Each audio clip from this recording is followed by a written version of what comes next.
Hey, Randy Joe here, and welcome back to Metal March, the series where I am listening to a different metal album throughout the month of March, a series of metal albums. Today we are listening to Death's 1995 album, Symbolic, a heavily regarded album and a heavily suggested album as well in my comments as of late. Symbolic is an album by Death, a band that I'm quite unfamiliar with. However, I do know that they are somewhat more of a prog metal band. Beyond that, I do not know what to expect. However, I am looking forward to it, given the high acclaim they've achieved. At 50 minutes and 40 seconds with 9 tracks long, most of these tracks are quite lengthy, so I'm excited to see how they develop. But let's kick it off with the title track, the opening track here, Symbolic. At 6.5 minutes, I think almost the longest, second longest. That final track here, I think, is going to be a bit of a doozy at 8 minutes. So let's go with Symbolic. Pretty heavy, but not super fast-paced, which is a nice switch up from the thrash we've been listening to.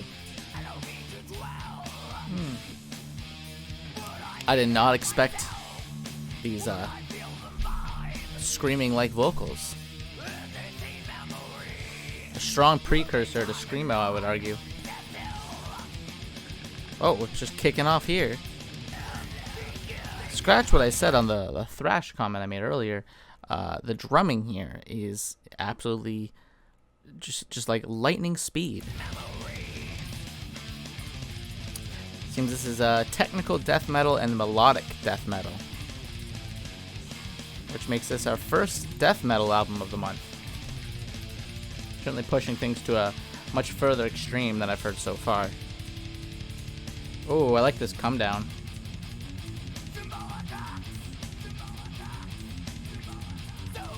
Oh, I like that kind of echoey vocals, the way it's kind of bouncing back and forth.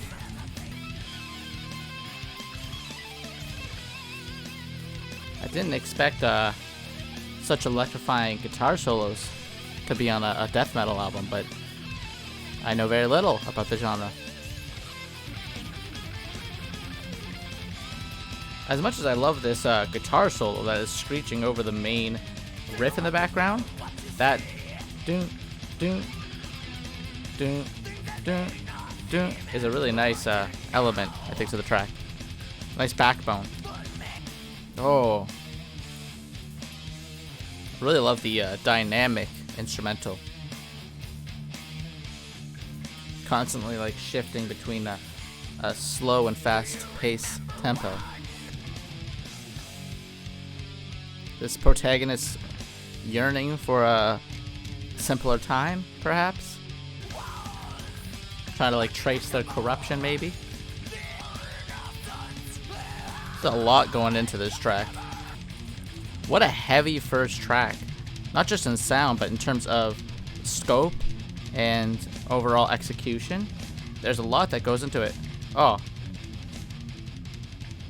I love that rapid drumming too, very abrupt. And it just closes out. Absolutely mammoth of a track to open things up with. That I'm sure will only get better over time. The more I listen to it, the more I pick up on some of the complexities in the melodies. Here's Zero Tolerance. Let's just go right into the next. This one feels a little bit more accessible, a little bit more traditional in a sense. It certainly has that heaviness going for it still. That kick drum is so rapid, it's like fireworks. Got a nice deep tone. Oh, just slows things down dramatically here. Oh. That very like powerful, starstruck guitar. There's so much going on. That rattling of the drums. And those guitars feel so horrific. The ones in the background, not that main one, but it really all just comes together. It's nauseating in a good way how complex a lot of these instrumentals are. They really are just, it's like every, instrumental has its own riff that feels like it is bouncing off another. Very complimentive, yet at the same time so claustrophobic. I love it.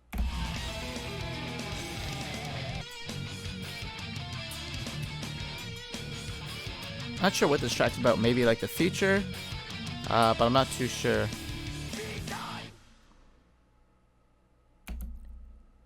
I'm just gonna pause it. This is a heavy album. This is the heaviest album I've heard for the month of Metal March so far. It is absolutely not forgiving in its brutality. And the drummer, Gene Hoglan, my apologies if I'm mispronouncing that last name, but I gotta say, his drumming is just like berating and very technically proficient. Like he's not, it does not feel like he is out of tempo or messing anything up. He's just so clean. And God, how he manages to maintain such energy throughout these very demanding tracks is insane. Carrying on. Here's Empty Words. I love that last one.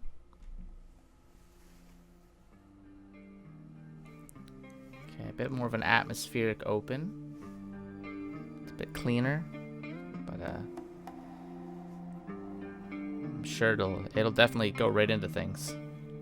I have a feeling. Very smoky atmosphere. There it is. Just a drop right into it. I can't imagine singing in this style for long, because I'm sure his vocals are just like absolutely destroyed at this point.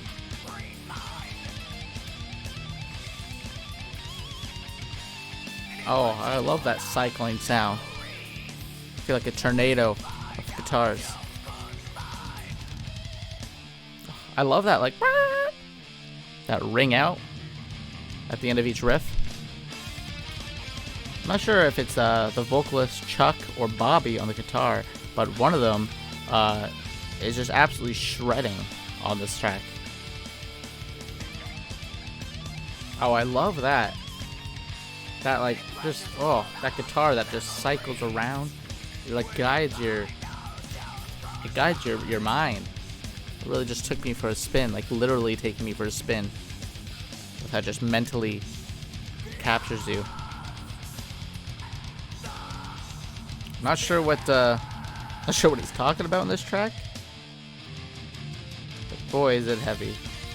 I feel nauseous from this one, from this album so far. It's dizzying. It's the best word to describe the instrumentals and the kind of atmosphere this creates. Pause it as it comes to a close. Take a little breather, because this is a heavy one. We're 3 tracks in, and I feel like so far of the metal albums I've listened to, and I've listened to some pretty extreme albums, don't get me wrong, but I wasn't prepared for how heavy this would be. Breathe in, breathe out. Carrying on, we've got Sacred Serenity.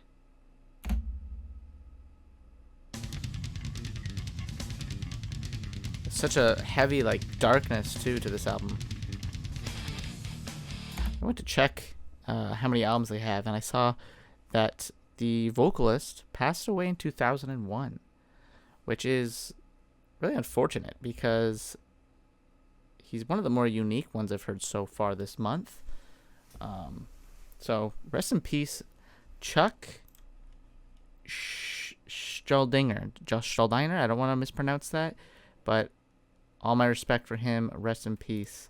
It is truly sad that someone who's referred to as the godfather of death metal, although he was not fond of the name, it is sad that gone too soon, it would definitely seem.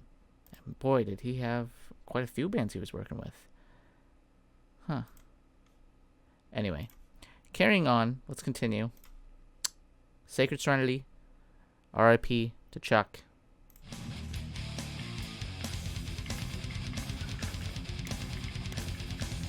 I love this instrumental. That breakdown there. It's really hard to not admire the complexities of certain metal bands like this.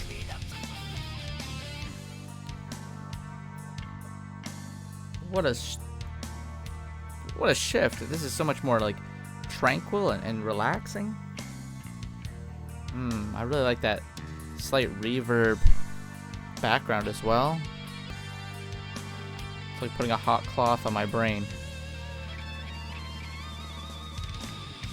And right back into it.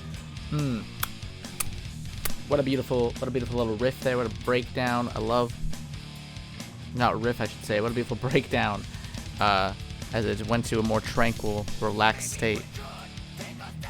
Maybe that was that serenity we were searching for.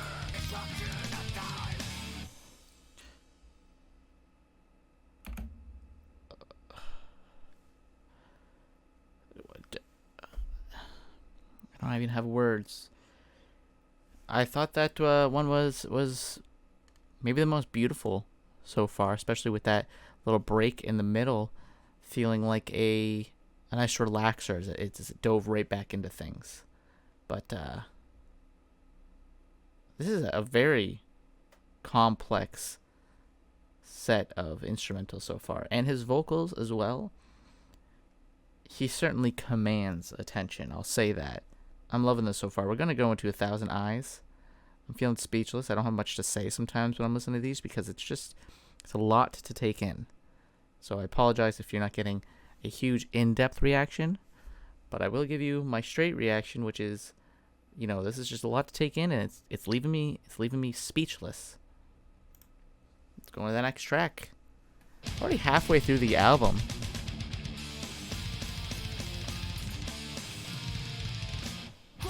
Oh, my hair's all fucked up. I was headbanging. This is a track on like an anti-government track, maybe. Oh, I love that sort of tunnely, spirally sound that was placed over there. That effect. I'm assuming this is an anti-government track, like losing our privacy and our rights, perhaps. I love that echo of the 1,000 Eyes kind of fading out. This drummer, I gotta see how he does it live, because that very rapid kick drum is pummeling.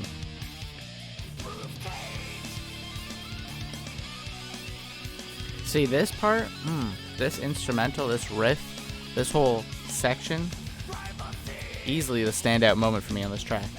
But I don't think it would land as heavily as it does without these other passages to sort of set it up.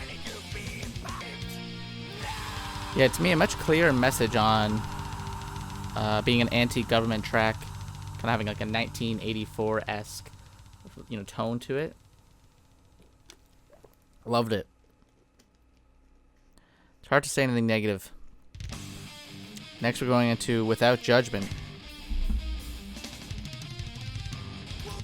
I will say my only complaint so far.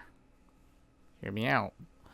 Before we go to those comments, I just wanted to say, as somebody who is a novice with the genre, especially death metal, could not tell you a single death metal album I've heard aside from this one so far.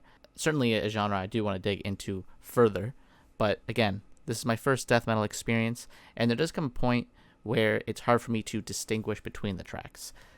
That being said, I find that with most, metal albums, it does take a bit for me to distinguish one from the other, and the tracks, I should say, within an album. But eventually it does click. Eventually I do kind of pick up on those subtle differences and certain, more complex rhythms that present themselves on further listenings. So again, that's not a fault of the album here. I just wanted to point out that it's hard for me to distinguish these tracks. That being said, even if I couldn't distinguish the tracks, if they were all the same track, the energy and the complexities of it is still intriguing enough that it'll keep me listening, and I think it is just super sharp and clean and very well produced. So Carrying on, though. This is a fantastic track so far. I just wanted to point out that it's hard for me, personally, to pick up on those subtle differences. But I do like certain elements, like that kind of ringing in the background with those guitars. It's got that very horror-infused tone that I haven't heard so far on the album. Much like Bigger's Backdrop. Oh. Is that the singer there, by the way? That's the singer. I gotta tell you, what a beautiful man. Good set of hair on him. Very rapid riffs. Oh.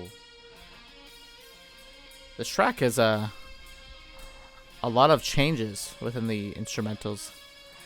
Like beat switches, but for metal. Seems like this is a track based on maybe like wrongfully accusing somebody or criticizing people. Which, today's age, I think this aged quite well, considering more so than ever with the creation of the internet and social media. We certainly do like to pick apart and cancel people, you know, regardless of facts sometimes. Not saying that I don't believe, you know, victims and such. However, there have been cases where people can have their life ruined or destroyed and then found out after the fact that they are not who people claim they were, you know, wrongfully accused. So I think this is a track kind of tackling the public opinion of others, which ages quite well. Really sick album cover as well. Oh, abrupt close. Right into Crystal Mountain. Let's continue things. I really like that loud clinging sound. I think those are maybe like some sort of hi-hat or cymbals, perhaps. Oh.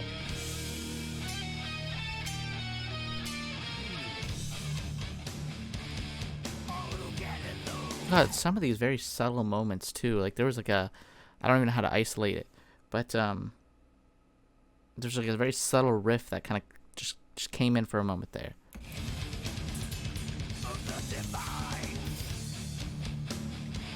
It's gone, but those subtleties, they kind of chime in every once in a while. They stand out. Oh. I love this very soaring sound. I really like those more accessible pockets of instrumental that come in like that. That brings it down to a more 80s sound. I'm not really sure what this track's about. Like, I'm assuming religion of some sort, given the references of Seventh Day and talking about ignorance, commandments, cross-turned dagger. Definitely themes of religion within this one. A criticism, I would believe, on religious beliefs. I really like that more southern or acoustic tone to it. Oh, but it's gone, and it's coming to a close. But that's a nice little stylistic change there with that perhaps acoustic. And it fades out, a long fade out. Going right into track 8, Misanthrope. Oh. Oh, I love this riff. Really gnarly. Nice slower riff, a nice little building one there. Oh.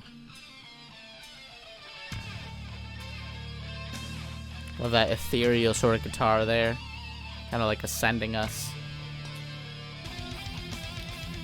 It's like this album is just like a never-ending barrage of just brilliant riffs and pummeling drums. And there's another riff, just like kicking it into another gear.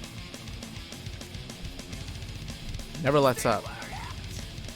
Neglect, I think they missed a typo there.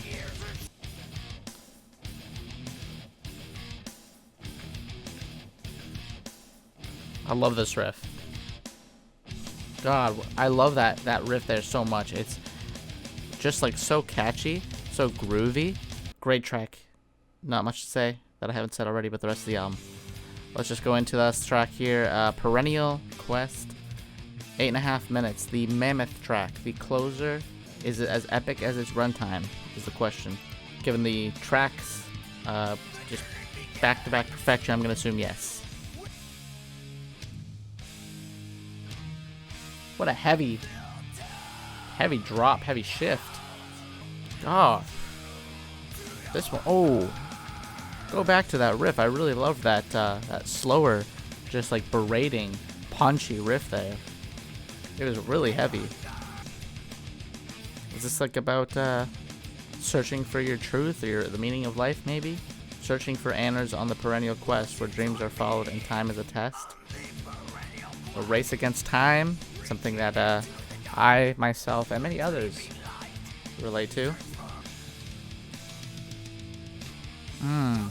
I love that drum work, just like de-escalating down, kind of going like diagonal on the eardrums there.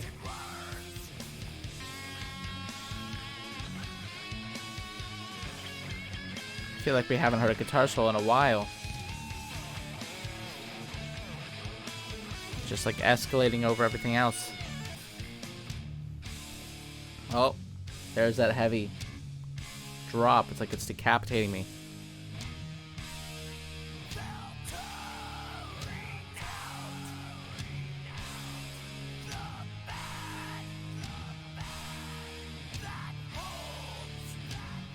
I love that.